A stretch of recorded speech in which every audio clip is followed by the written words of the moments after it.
Kömürde artarap, jaman sözdön kömüründe tatkalat. Jarıkça çıkarın uğurtundan nur tamır, jakşı kündör jılmayıdan başlalat dep, balдар barыбызга бири-бирибизге жылмайып, сабабызды таштап алсак жаман маанай менен. Эмесе бүгүнкү сабабыз азыр Кыргыз адабият сабабы. Кыргыз адабиятта бүгүнкү темабыз жыл бою алган билимдерди кайталоо жана ышыктоо сабабы.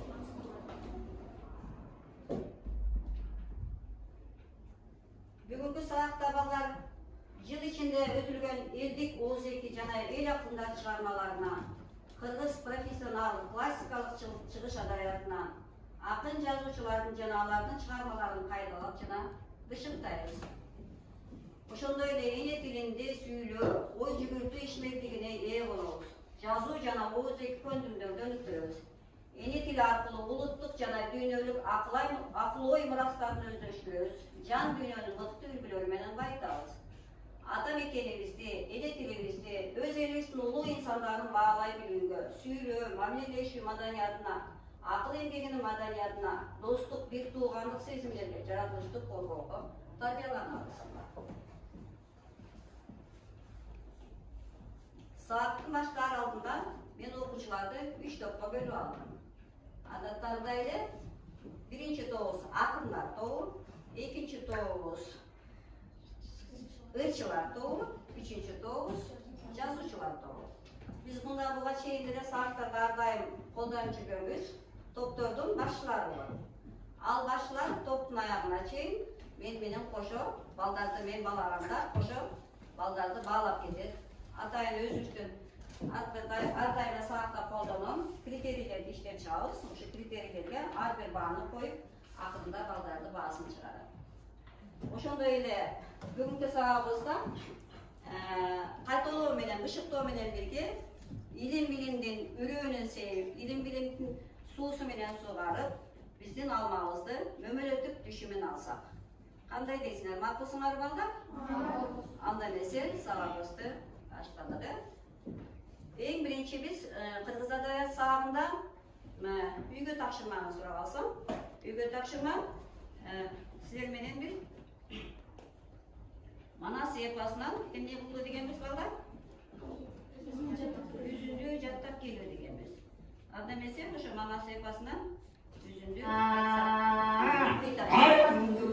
içinde oturmadan yıkılır, oldukkandan temçilir, solup yatkanlık yaraşkan, baldarılatır kızdın, taştaşınladın bu rükkün izgana, Cedil büyük bingena, kızıl kırlak kolunda, kaymaşkanın yolunda, kineleri kandagay, kıymılları şandagay, şadıran ise bayramdan, yollarını şayrandan, kasaşan dağın yolusu, karabaçın ayrandan, balar vardı kırgızdın, önünde üyün oluşkun, kışkıda gözün konuşkun, gelinge çaşmak en zoru, gelini sonun kırgızdın, kızıldan giyen gürmünü, kırkalay kaplan tüymünü, yaş kayınday buralgan, talçılıktay sınavgan, bulaştak çaşın taşkan, akbabaklı kızıl çok, alganına yaşkan, kızıl bekli bunca bek, kızları sonun kırgızdın, beldemcisi bayramdan,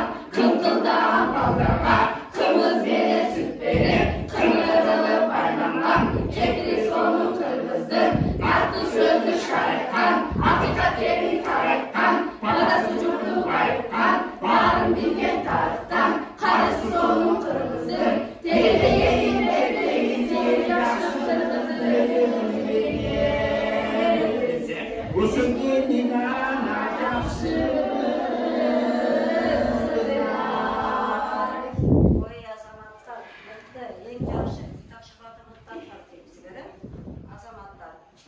Анда эмесе бүгүн мен жаңы теманы баштап өтөөдөн мурун мен улуу жазуучу Максим Горькийдин сөзүнө кичине токтолсом, китепти сүйгүлө, ал силердин жашооңорду жеңилдетип, адамдарды сүйүүгө, өзүн өзү урматтоого жардам берет. Дүйнөгө, адамдарга карата оюңарды эркитет, көңіліңөрдү ушуга кылат деп айткан экен. Демек балдар ар дайым китепти сүйүшүбүз керек экен.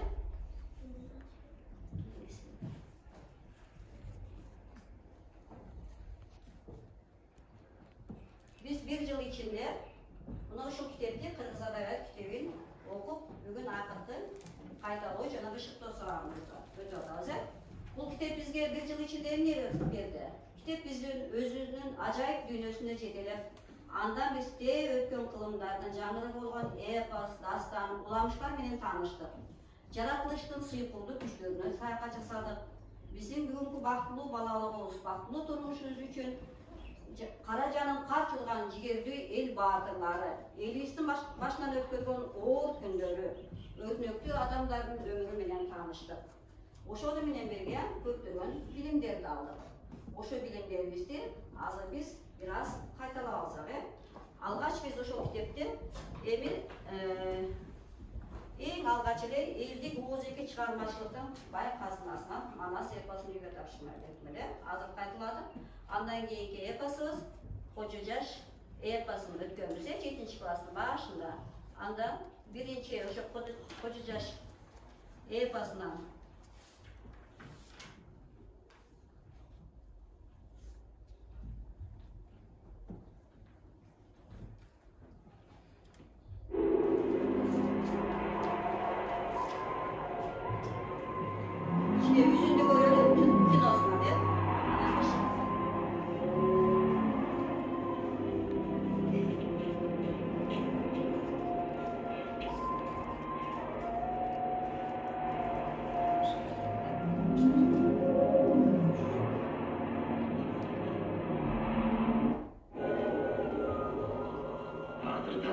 Кул жаткан, Акмарал аюу сулаткан, Алабаш деген баш кылып аскадан атып кулаткан, мергенин кууп жетти де. Колумду кууп албасам, кууралга сени салбасам, Кожо жаш аты өстү де.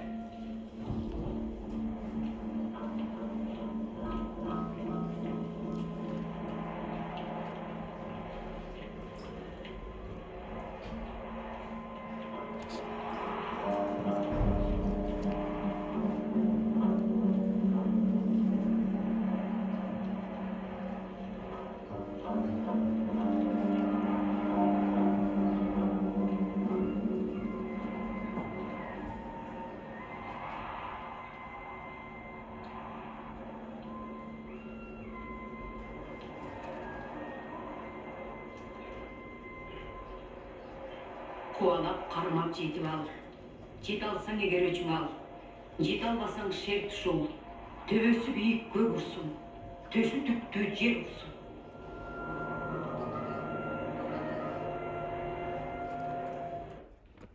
Кана балдар, Кожо жаш эпосу боюнча бир аз кайталай берме?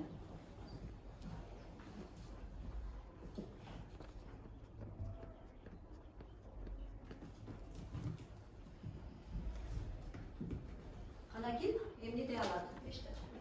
Kim emni de alат? Kожо жаш эпосу боюнча кана катып демен кылат. Кожо жаш дастанынын озеки чыгармаларынын орду, Кожо жаш эпосунун, Кожо жаш дастанынын озеки чыгармаларынын орду башка эпостордон айырмаланып турат. Бул өзгөчөлүк адам менен жаратылыштын катал байланышы менен элдин байыркы түшүнүгү менен кароо аркылуу байкалат.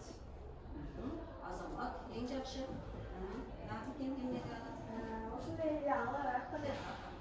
Ошондой эле алар кандай күчтөргө ээ деп эсептешкен. Эгер адам ошолордун ичинен адам алсыз деп ойлошкон. Эгер ал адам ченемден чыгып, өзүнүн ыйман-исламын кетирип жиберсе, ал өз күнөөсүн тартууга тийиш деген. Ушул эле Кожо жаш эпосунда ошол төземдик адамдарга караштуу болгон. Кожо жаш эпосунда жаныбарлардын жана башка нерселердин өзүнүн колдоочусу болот деп ишенишкен. Бул Алла биздин баардыгыбызды коргоп башкарып турат деген түшүнүктөр болгон. Азамат эң жакшы. Дагы ким ойлор 1600-жылы 1600-жылы биздин Кыргызстанда 60-тан түрсү темчи жаныбарлар жана алар кызыл китепке киргизилген. Неге дегенде алар жоголуп бараткандыктан кызыл китепке киргизилген. Мыкты. Дагы Кожо Жашар эпосуна миф жөнүндө да түшүнүк алганбыз, а? Миф жөнүндө кийин эне кана айта кой. Кожо Жашар эпосунун идеалдык мазмуну же көркөмдүк идеалын үйрөнүү үчүн али кимде миф жөнүндө түшүнүк болушу зарыл. Миф же мифология бул грек сөзү, бизче сөз ангеме дегенди билдирет. Дагы ким Мишанга дүйнөнүн түрү байланыштарын үйгө баштаган. Алар тематикасына карата биринчи табият көрүнүшү, экинчиси асман жолоолору боюнча, үчүнчүсү уруу укук элдер тууралуу, төртүнчүсү адамдын келип чыгышы, бешинчиси адамзаттын келечеги жөнүндө бир нече бөлүктөргө бөлүнгөн. Азаматтар дагы ким Кожо Жашар эпосу боюнча кандай ойлор бар дагы? Барбы? Миф деген сөз азыркы замандын жазуучулардын чыгармаларында кеңири пайдаланылат. Мисалы, буга эне жөнүндө миф. Алчын Айтматовдун Акимов повестинин сюжеттик эң негизги өзөгүнчүсү. Азамат жакшы, эң жакшы. Дагы ким Кожо Жашар эпосу боюнча да? Чергебизде кеңири жайылган аркар, кулжа, марал деген биздин жаныбарларыбыз. Биздин жаныбарларыбыз барган сайын өтө сейрек болгондуктан Кыргыз Республикасынын кызыл китебине киргизишкен. Алар бардыгы болуп, сүт эмүүчүлөр 13, канаттуулар 20, сойлоп жүрүүчүлөр 3, балыктардын бир түрү, курт-мурскалардыкы 5, өсүмдүктөрдүкү 65 түрү катталган. Ой, Азамат жакшы. Андан кийинки Кожо Жашар эпосу боюнча дагы кимдин ою бар? Азамат. Анда эмесе экинчи кийинки өткөн тема эпосубуз Эр Табылды эпосу боюнча. Эр Табылды эпосу боюнча кимдер пикир берет? Эр Табылды дал ошол эл башына күн түшкөн узак бир тарых көзүрмөмүн жана ошондой эле бир өзүмөн чагылдырган эпос. Болжол менен мындагы окуялар 15-18 кылымдардын ичинде калмактардын басып кирүү мезгилинде жаралат. Биз өтүп жаткан ушул эртештик эпосу өтө алыскы мезгилди жана ошондой эле анын көз караштарын чагылдырса, анда биз азыркы Курманбек Жамал мырза Жанышбаев дастандары жана ошол азыркы Эр Табылды эпосу бизге жакынкы мезгилди ичине камтыйт. Азамат жакшы, эң жакшы. Ким дагы айтып берет? Эр Табылды эпосунда баскынчылардын камактан нерсесин кууп кирген жеринен, ошол жерден Эр Табылды баштап берген. Ошондой эле анын элди алеми үчүн теңдешсиз жигиттер болгон. Анын ички душмандары Куданазар жана Алтыбайлар болгон. Алар ошондой эле азыркыга чейин дагы ошондо ханды талашып келип, азыркыга чейин да кызыктуу окуялар баяндап келет. Дагы? Чападагы кейипкерлердин өзүнүн инсандык сапаты жагынан дагы, батырлык касиети жагынан дагы жана алардын чыгармалары жалындап көздөн чыккан, жагынан чыккан, жалындап көздөн чыккан жана бала жолборс өңдөгөн жана чиптегени албастай, жемегени жолборстой жана Эр Табылды өзүнчө бөлүнүп баатыр болгон экен, бөлүнүп турат. Анын жашоосуна кайдыгер карай албай, жеңишине кубанып, жеңишине кайгырып, кайдыгер болуп атпайбыз. Азамат жакшы. Сен дагы айта кой. Катуураак айт. Экинчи тараптан анын эмнештен душманы тоодон каш көрбөгөн, кишиге жон бербеген, ак төө менен күрөшүп, 6 күн удар тирешип, акырында аны жеңип алган Калмак ханы чалкалма көрүнөт. Нар өткүсө пул бербей, эр өткүсө күн бербей, куудай сакал агартып, кузгундай көзүн кызартып, куу байталын чакырып жүргөн, иштен чыккан кара ниет Куданазардын кылыктарына жан ачып. Эмесе болду. Анда эмесе ушул Эр Табылды эпосунан бир аз кичине укса да. Ичибери элден жерден кууп жиберди. Үйлүү катаганды бийлеп, ат башын арынды жердеп, Омоқан деген өткөн. Омоқандын Ормон-хан, Эрман-хан деген эки уулу болгон. Бул эки уулу баатыр чыгып, катаган элин кайтарып, калмактын мийизин майтарып, эрдик менен эл багып, катылгандын катыгын берип туруучу. Ормон-хан баласыз жүрүп өттү. Эрман-хандын калмак аялынан Кудайназар деген бир уул болгон. Ал Кудайназар чоңоюп бой тартканда эле кулуу жана шум чыкты.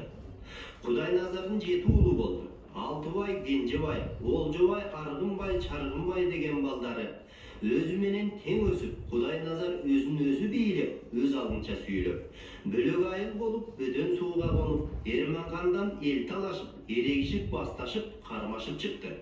40 каракчы атанып, ууру кылып, жол тосуп, нар өлтүрсө пул бербей, эр өлтүрсө кум бербей, зордукчул чыкты. Бул Кудайназардын жаман адаттарын койдура албай, канча сапар энчи берип жүрүп, Эрман-хандын айласы кеткенде Кудайназардын энесинин колуна берип, өзүн балалыктан кечтим деп, көп бал энчи берип, элден жерден кууп жиберди. Эрман-хан 50 жашка чыкканда Нойлут элине барып, Агача деген кызды алып келди. Агача 10 жылга чейин төрөбөй жүрдү. Эрман-хан 62 жашка чыкканда Агача бир эркек бала тапты.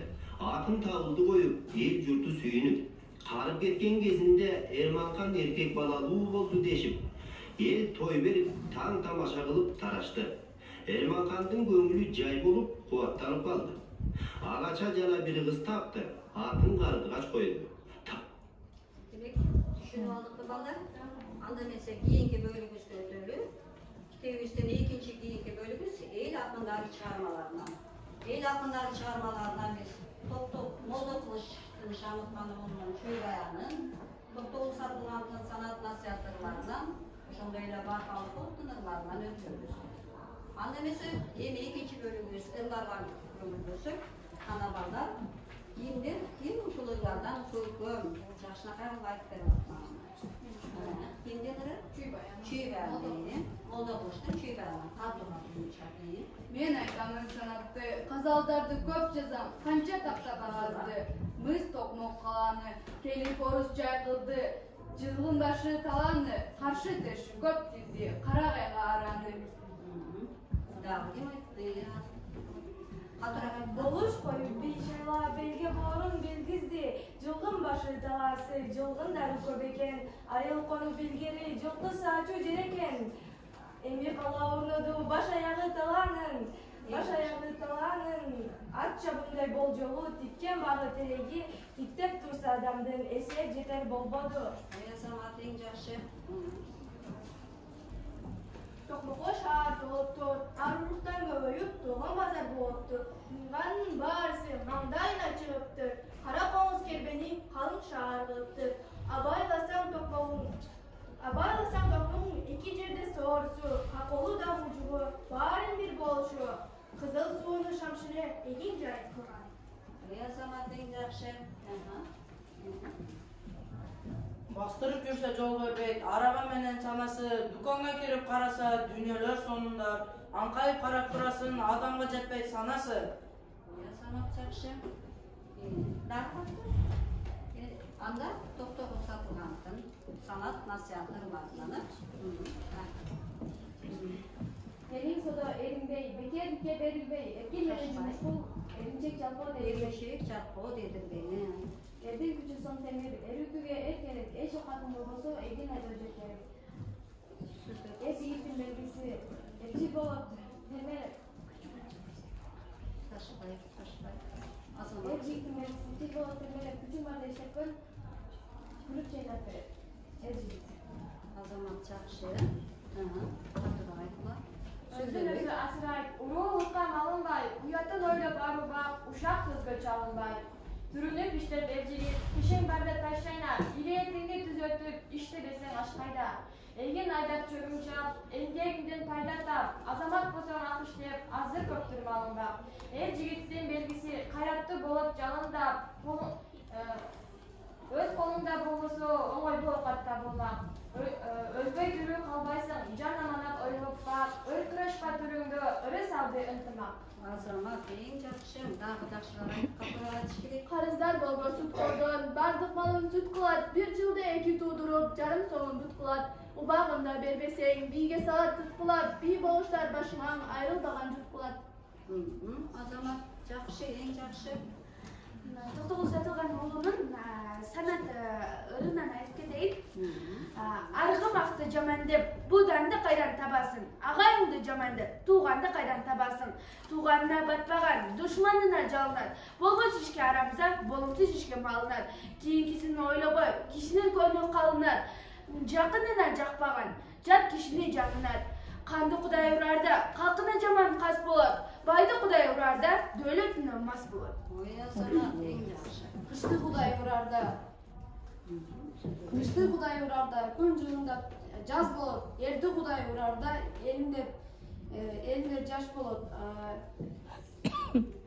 Берекесиз байлардан бейин менен күн кетет. Жумуш кылсаң мудагыл, иштей көрбө илдеги. Отуруп жакшы. Ак бараңда кундагын, ак бараңда кундагын, ата албасаң сунбагын. Элмин десең душманын, көзүн жумбагын. Өтүп кеткен иш үчүн өкүнүп балаң урбагын. Көпкөн жигит көп сүйлөйт, чечен жигит эп сүйлөйт. Азамат отуруп жакшы, эң жакшы. Токтогул санат насихат ыргатынан кийин барып алып болбактын ырларынан, катуураак айтканчы, Ларпалуулуктун бир чыгармасы Ак каптан тоналбайм. Ак каптан тоналбайм.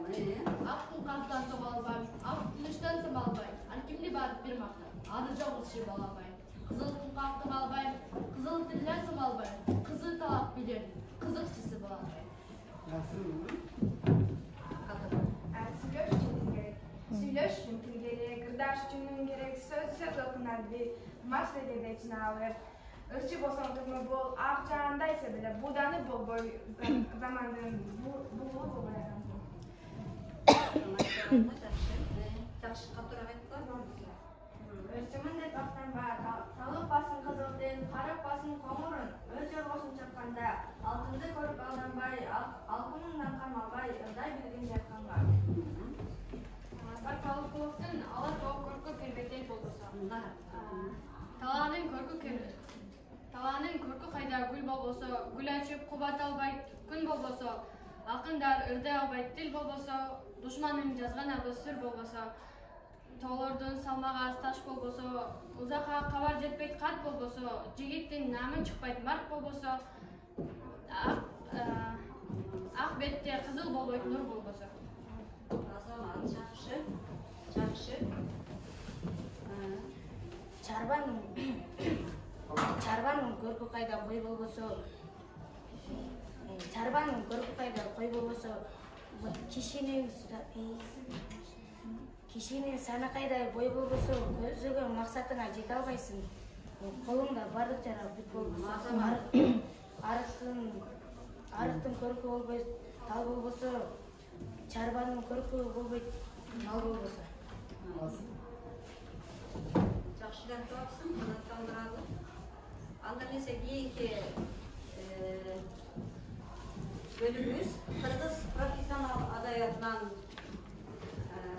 жазуучуларыбыздын чыгармаларын өткөнбүз. Ошолордун ичинен Бексултан Жакиев агайыбыздын Атанын тагдыры деген драмасын өткөнбүз. Ушул драмадан кичине бир аз сахналаштырып, өзүн да аткарып көрсө керек. Кана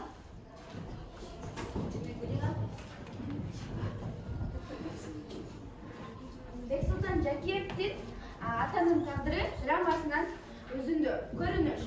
Акылбектин коросу, бак тарап, алма өрү, нары көр. Андан нары күнгөй тоолору мүчүлдөп көрдү.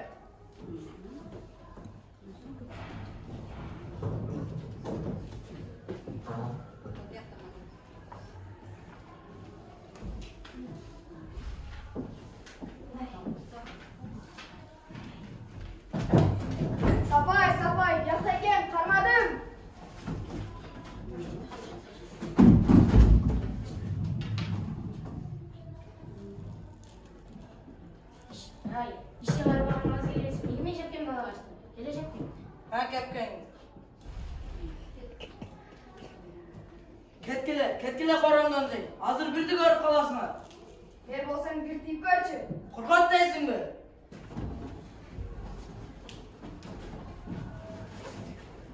Ой, мен эмне кылганга?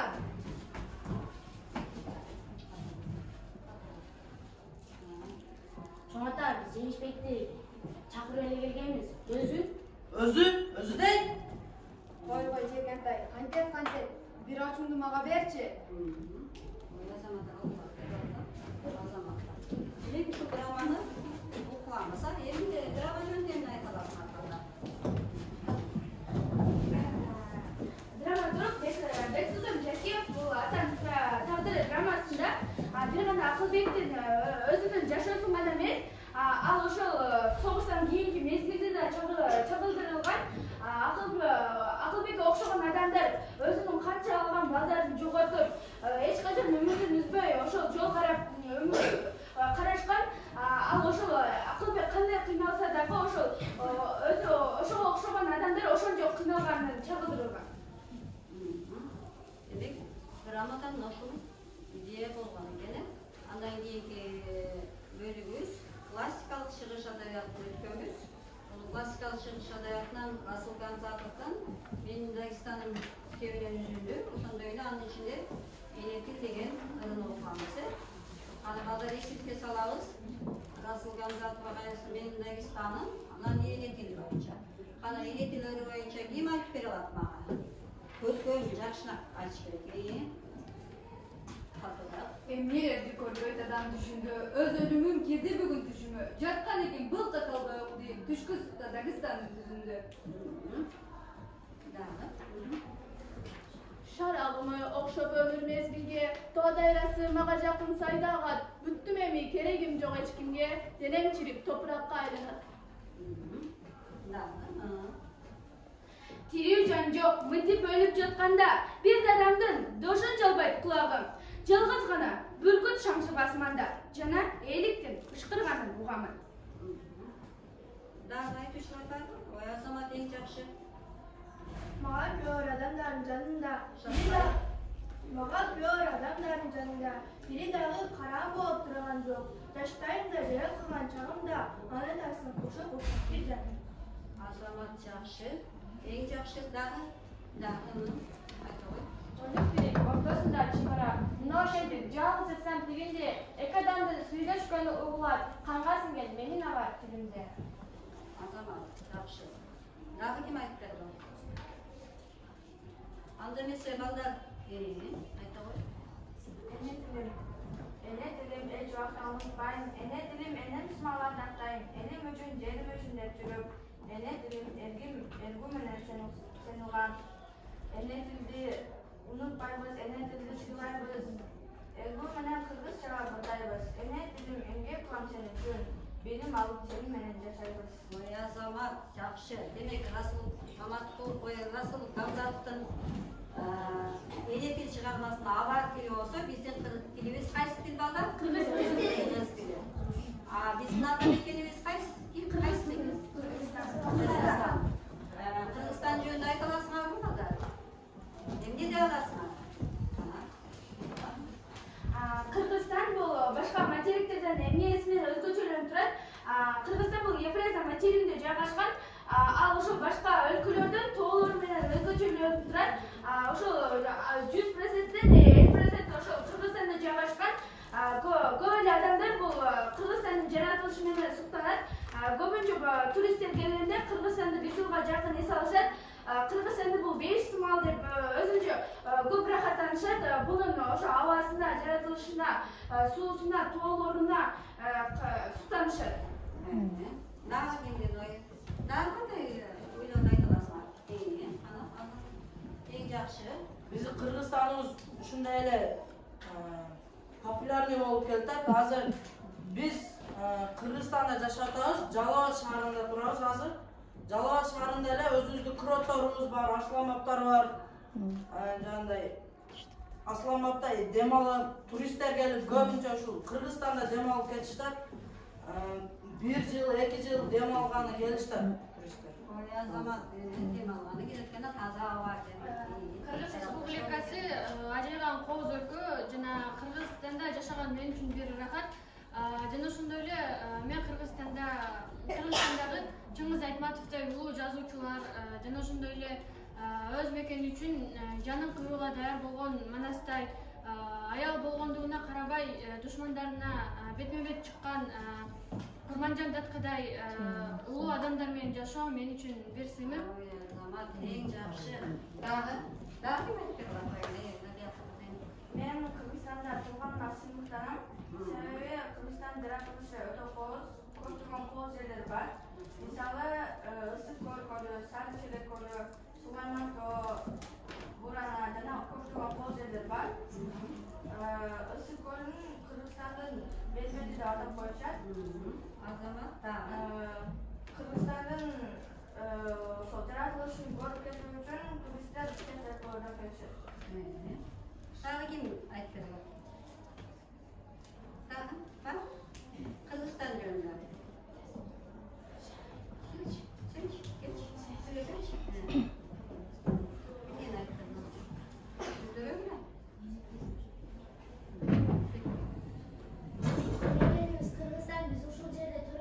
Ушул жерде өсүп, ушуну мекен тилибиз жана өзүбүздүн мекенибиз, ата журтубуз деп билип келебиз. Эгерде биз ушул мекен тилибиз, акын моңдун өрүбүз, ушул жайлообуз, жашыл чөйүбүз жана айлана чөйрөбүз менен башка элдерге мактанып сыймыктана алабыз. Ой, азамат, дагы.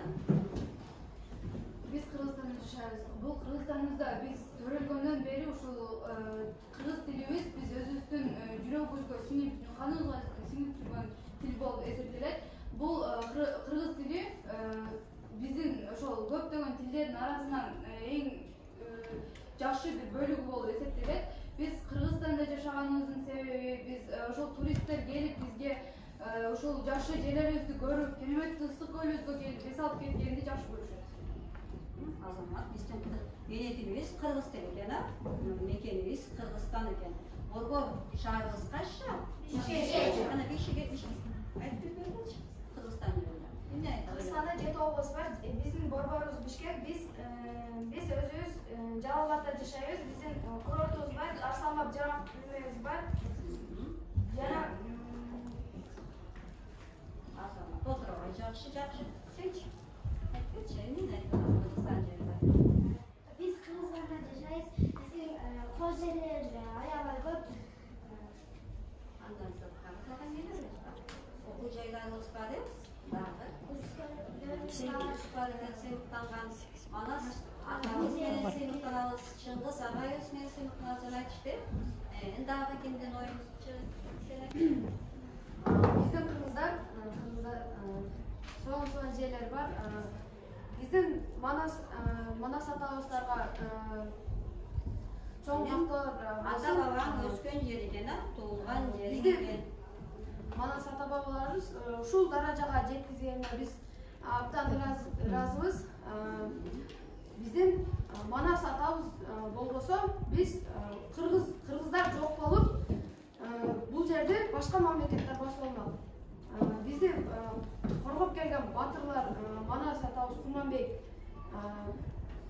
Эртабылды ошолорго биз чоң ыраазычылык билдиребиз. Жакшы.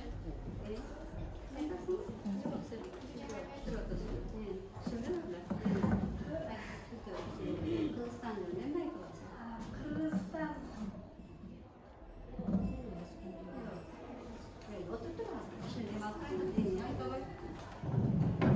мен ошо Кыргызстанда төрөлгөн үчүн абдан кубанычтамын. Анткени Кыргызстанда көптөгөн суулар, токойлор бар.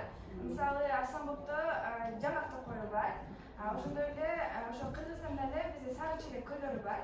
Сары Челекте мындай ажайып кооз жер. Баргансыңбы?